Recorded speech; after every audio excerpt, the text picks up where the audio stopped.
It is Tuesday, the 21st of January 2020. A very good evening to you. Welcome to Metropol Primetime News. My name is Nina Shaban. Let's start with the headlines.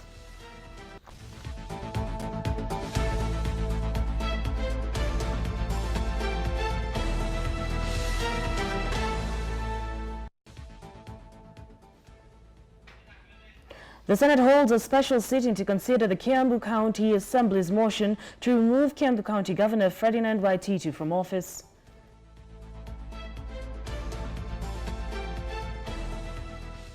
On this week's Trailblazers, we take a look at how solar power is making its way into rural Kenya, one house at a time.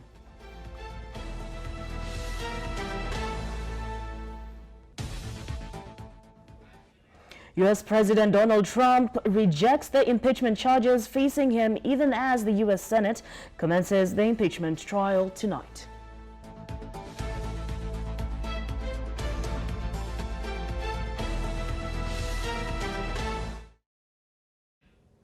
A very good evening once again. My name is Nina Shaban and our sign language interpreter is Vinny Adoyo.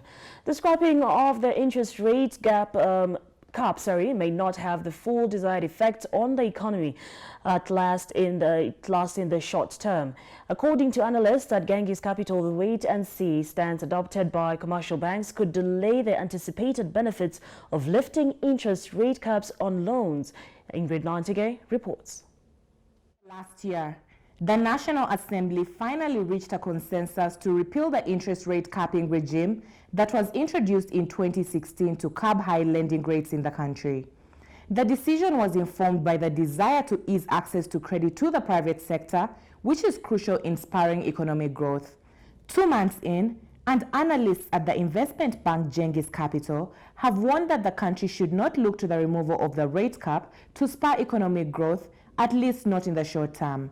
Okay. And in terms of the private sector credit growth, it has been quite weak. With the removal of the caps, that is also renewing investor confidence, but we anticipate that it will not be as robust as the pre-cap era, because pre-cap, 15 months before the caps were introduced, the private sector credit growth was growing as high as 20%. 20%? Yes, and by the time caps were being introduced, it was at 5.4. On Kenya's macroeconomic outlook, Genghis Capital has projected a 5.7% gross domestic product growth for the country this year, attributed to the base effect of the 2019 GDP growth, which stood at 5.6%. The National Treasury recently made a 7% GDP growth forecast for Kenya's economy in the next 2 years, a figure which the investment bank says is unrealistic. I don't think it's feasible because, again, we have to look at the fiscal constraints they have. Remember, we have a very huge debt load. We can't go into spending. To grow the economy, you're required to spend, and you can't spend that money if you're not able to raise it. Revenue is underperforming year in, year out. And the other alternative is debt. You're already very concentrated on the foreign debt. In the local market, influx of debt or high demand of debt will lead to pressure on yields, and that might be detrimental to the economy. So I really don't see us getting to that level. Yeah. Overall, analysts at Genghis Capital say the Treasury is yet to show signs of realism of fiscal consolidation, with the fiscal deficit expected to rise from the initial 5.6% to a conservative estimate of 7.0%. Headline inflation is expected to remain within the 5.0% to 8.0% band in the year, whereas food inflation is anticipated to revert to the historic 2-year lows of approximately 4.0% from the recent highs of 9.0% at the close of 2019. Ingrid Nantege, Metropol TV. In other news, the Senate has voted against a proposed committee to investigate and substantiate the particulars in the proposed removal from office Kiambu Governor Ferdinand Waititu. During a special Senate sitting on Tuesday, Senate Majority Leader Kipchumba Murkomen moved the motion to set up an 11-member committee to look into the proposed impeachment of Kiambu Governor. The motion, which was seconded by his Senate Minority Leader James Orengo, failed as 28 senators voted against the proposed committee compared to 16 who are in support of the Select Committee. Following the vote, the motion to impeach Governor Waititu will be discussed by the whole House in a plenary session in the Senate. Some of the senators who voted against the Select Committee say the constitution of the committee favored one side of the House. The proposed committee was to be chaired by Senator Cleophas Malala and Senator Susan Kihika as the vice chair, and the motion to impeach Kiambu Governor Ferdinand Waititu was passed by the County Assembly of Kiambu on the 23rd of December last year.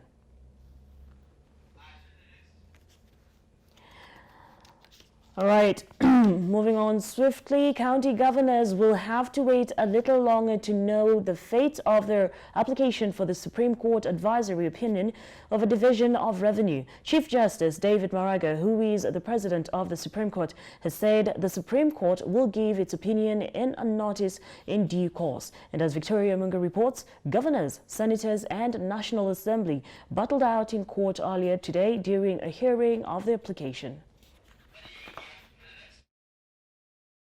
All right, we shall be getting the story in just a bit. Individuals and firms that provide clearing and forwarding services without a valid license may soon be subjected to fines of up to 2 million shillings or imprisonment for a term not exceeding 1 year or both.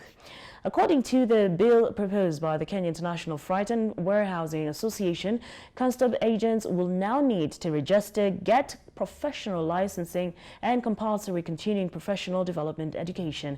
And as Ondiro Ganga reports, the bill is being proposed against the backdrop of findings pointing to a glaring lack of skills among clearing and forwarding agents.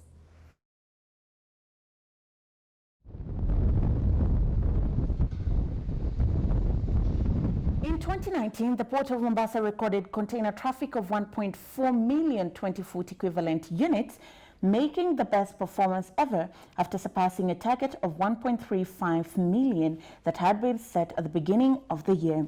The 7.3% growth in container traffic was boosted by unprecedented growth in both transit and transshipment business. But according to a study by the Journal of Supply Chain and Logistics, 62.5% of the estimated 7,000 custom agents and freight forwarders in Kenya are technically incompetent to handle the rising volume of goods coming through Kenya's port of entry. The skill gap has resulted in errors ranging from wrong tariff classifications and valuations, wrong tax duty and tax payment, cargo entry errors in the system and acquisition of wrong certificates, which cause extra delays and make shipping costs go up by 3 times. It is against this backdrop that the Kenya International Freight and Warehousing Association has proposed the Kenya Custom Agent and Freight Forwarders Management Bill 2020 to weed out unqualified individuals from the freight forwarding business. There will be a distinction because we shall list in our website and in every media house, every place, we shall list a list of approved and qualified, competent clearing agents so that the Kenyan importers can just go to the list and pick one. But not anybody approaching you in the street, I'm a clearing agent, I have nothing to show whether I'm a clearing agent, then you get them, you employ them, yet they cannot perform the work. The bill is proposing for custom agents and freight forwarders to get professional training through doubling the duration of the course and the content of the course, have custom agents register and be professionally licensed, and subject them to compulsory continuing professional development education. First, it is promoting efficiency in cargo clearance sector. It is promoting accountability. It is promoting trust between parties involved in the entire supply chain, trust between clearing agent and transporter, trust between clearing agent and the importer, the cargo owner, trust between clearing agent and the taxman, who is the carrier. With Kenya being at the heart of East Africa's regional integration by virtue of having a major port, regional players in the freight forwarding industry are hopeful that the proposed changes will translate into more efficiency at the port and faster economic growth for landlocked countries such as Rwanda and Uganda. I can say the economic growth is impacting more. Even today, you can see in logistics affecting landlocked countries. But I can say without delays, without storage paid in the ports, within the ports, without laying of the containers within the corridors, at the borders, there's no way to stop. We are taking 3 days, 4 days maximum from Mombasa to Kigali, 3 days from Dar es Salaam to Kigali. It has been impacting more in the growth of economy in our region. The Kenya National Bureau of Statistics reports that Kenya handles 578 billion Kenya shillings worth of exports and 1.4 trillion shillings of imports a year, with its annual cargo forecast to increase to over 50 million tons a year by 2030. But according to the World Bank, it takes an average of 39 days to export and clear goods in Kenya compared to 15 to 26 days globally. Moving towards a skill-driven industry, as proposed by the Kenya Customs Agent and Freight Forwarders Management Bill, is expected to reduce this time significantly. From Metropol TV, I'm Ontiro Oganga. Cyton Investments has launched the first home ownership savings platform weeks after it launched a regulated collective investment scheme. Cyton Affordable Housing Investment Plan, that's what it is now.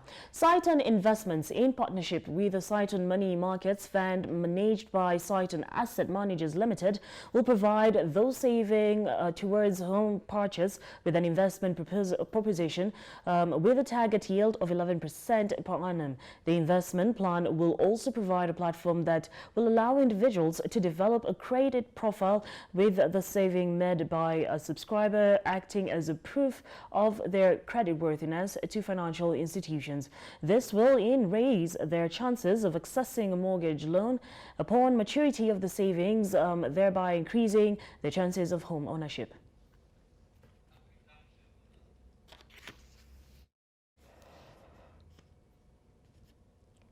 All right, the government is aiming to achieve 100% access to electric power across the country in the next 2 years. Although 73% of the population is said to have been connected to the national grid, many households are still unable to afford connection to electricity. This week on Trailblazers, we focus on Greenlight Planet, a solar energy solutions company that is seeking to champion the uptake of solar power among households and businesses that are in dire need of lighting.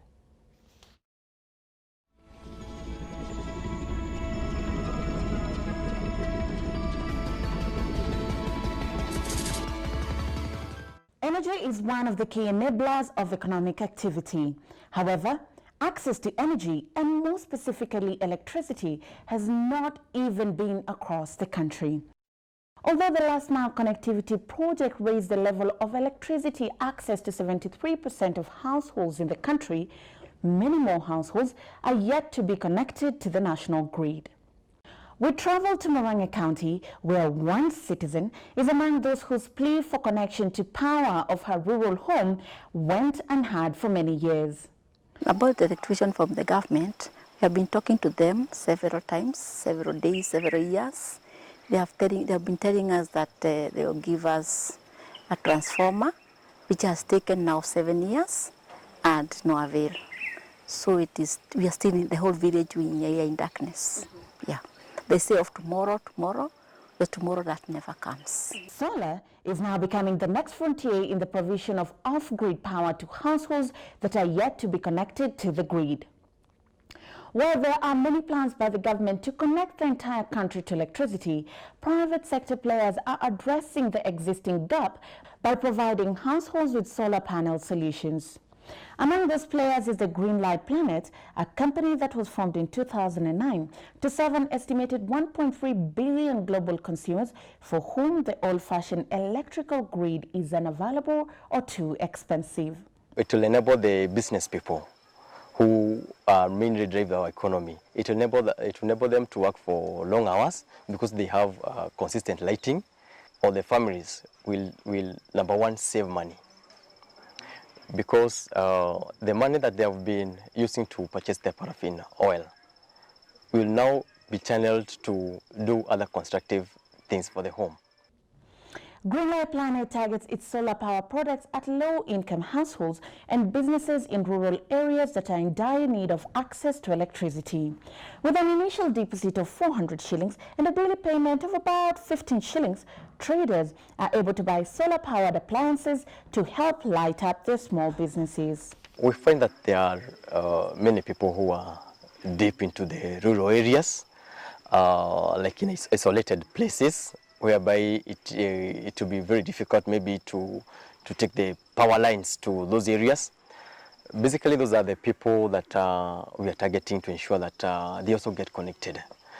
While those with no connectivity to the grid have welcomed the solar power option, Kenyans connected on the grid are equally warming up to the option of solar power. We were even thinking that the people who are in off-grid areas are the ones who are so much in need of it. But we have found that the demand for the product is everywhere, even for the people who have electricity. They are preferring solar because of when you get connected to the solar, when you have the product, when you do finish making the monthly payments, you no longer pay for the product again. So you find that electricity is expensive in the long run because you'll pay for all your lifetime. But for the solar products, they'll just pay for a duration. Then the product becomes yours, and you use the product for very many years because the sun will always be there for billions of years to come. However, the threat of default on payment remains one of the biggest risks facing the uptake of solar power at the household level. Because you're issuing a product on easy buy terms, you'll find that maybe you have sold the product to a customer, and maybe the pastorist. You find that this client who you have installed the product at his home, he has shifted to another area. Or you find that maybe in a particular area there are no recompensas providers who we really rely on for our clients to make repayments. Yes. So those are really the main challenges, and this is really affecting the company, because when you have a product that you sold on easy buy terms and which is not paid for, obviously that's a bad debt, I would say. Kenya, by virtue of its geographical location and in the sub-Saharan region, has year-round access to solar power. But experts say that Kenya's potential to generate solar power is far from being exploited compared with countries such as Germany that have managed to generate enough solar power to light up the whole country despite having lower access to sun. If we can tap on solar energy, you see that we can save a lot of money as a company. Instead of paying the electricity bills that as a whole we do pay, we can channel that money into doing other things. In fact, we can also power our industries through solar. We can even we can power our houses, our households, our streets, and because solar, in fact, the scientists are telling us that the sun is there, will also be there for billions of years to come. So, if it is there for billions of years to come, why are we not utilizing on this? Why are we not taking advantage of this resource to drive our economy? I see solar as the next big thing. When the Jubilee administration came into power several years ago, they made a promise to Kenyans to ensure that by the end of their tenure, Kenya would have 100% be electrified. However, fast forward towards the end of their tenure, this has not materialized. Experts have argued that it's not possible to 100% electrify using grid solutions. And that is why companies like Greenlight Planet have come up with off-grid solutions like solar energy products to reach the most vulnerable people in the most rural areas of Kenya. And today, in Murang'a County, one more household has been electrified using solar panel to ensure that they elevate their economic status and also improve their living standards. For Metropol TV, I'm Ondero Oganga.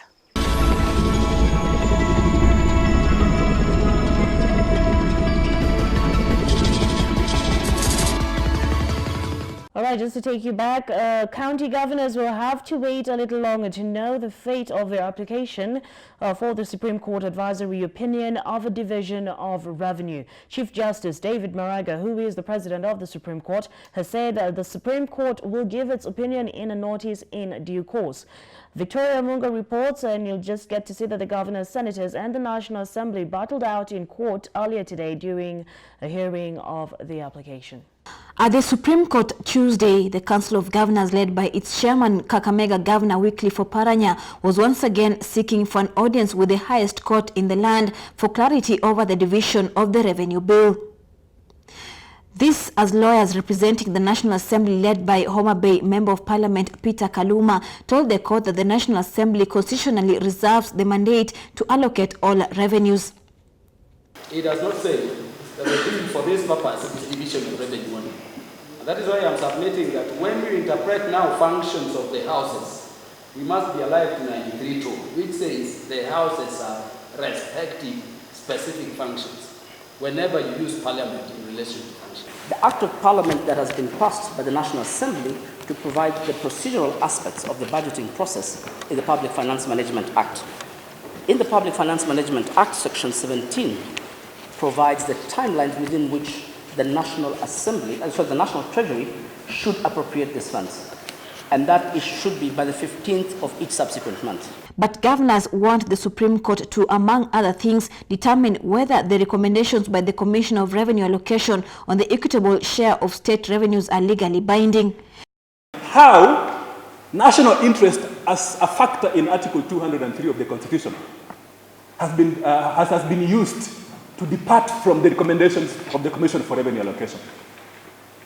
Because if that is, if they explain that in the Division of Revenue Bill or National Assembly, and if they explain that, then we can clearly see whether the Constitution has been violated or not. The National Assembly further contends that governors are deviating from the CRS recommendation and disregarding the role of the National Assembly and the National Treasury in determining what the counties should receive from the national coffers. Governors are, however, accusing Treasury of continuously ignoring the CRS recommendations on the sharing of the revenue between the national government and the counties.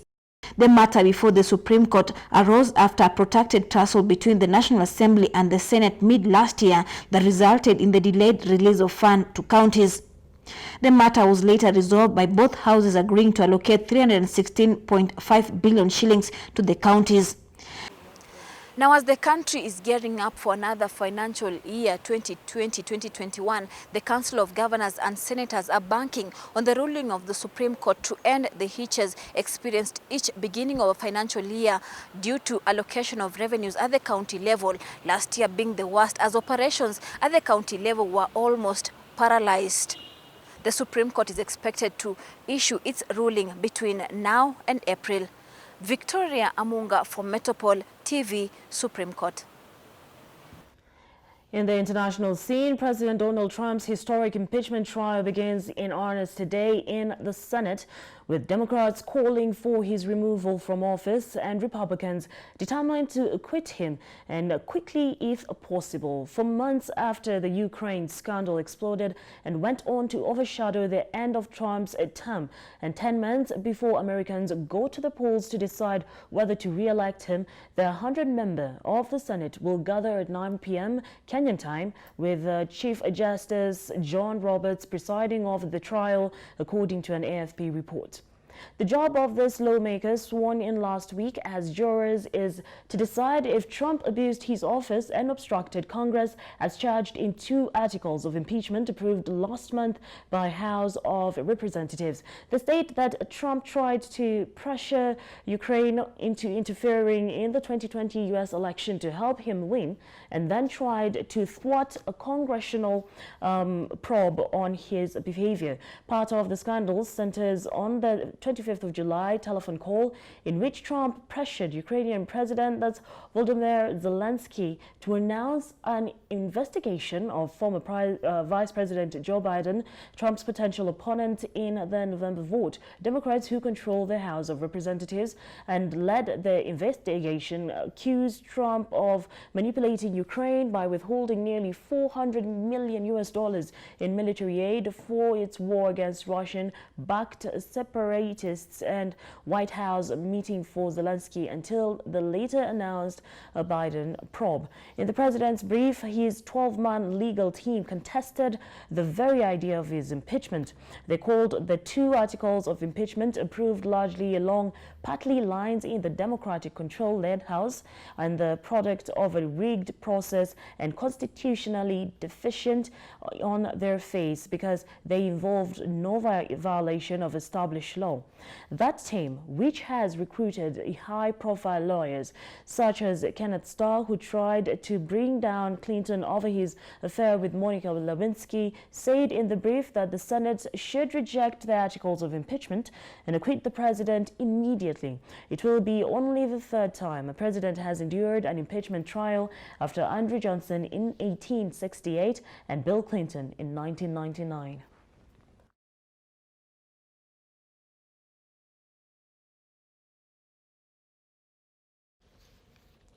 More than 470 million people worldwide are currently unemployed or underemployed, the UN said on Monday, Now, warning that a lack of access to decent jobs was contributing to social unrest, the global unemployment rate has remained relatively stable over much of the past decade, according to the UN's International Labour Organization.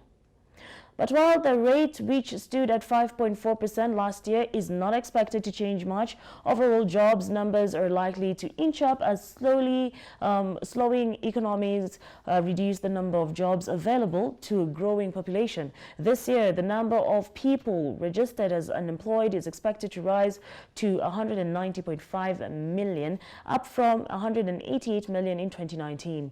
ILO said in its annual World Employment and Social Outlook report.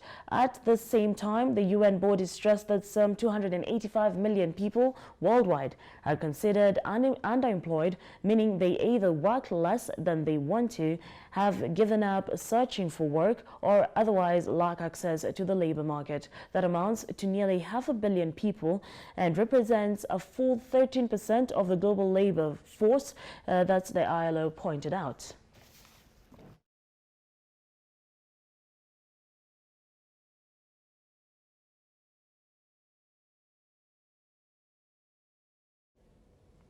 That's it for Primetime News this evening. My name is Nina Shibano. Sign language interpreter is Vinny Adoya. From the whole Metropol TV fraternity, we do wish you a lovely night.